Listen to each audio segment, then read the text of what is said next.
أنها ستلد المهدي المنتظر الذي يترقب مجيئه المسلمون.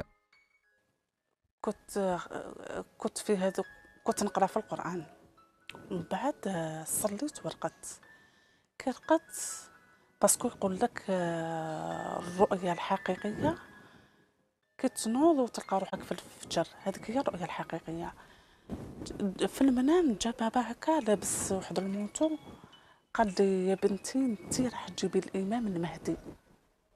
من بعد فطن بيا، ومن بعد فطن بيا بعد قلت الله. من ثم وليت نعرف الإمام المهدي، كنت ما نعرفش واش معناها الإمام المهدي المنتظر. تواصل غنية سرد حكايتها وأخبرتنا أنها توجهت إلى الإنترنت لجمع معلومات مختلفة عن المهدي المنتظر الذي وبحسب روايتها لم تسمع عنه قط. من بعد وليت ندير البحث عليه في الانترنت.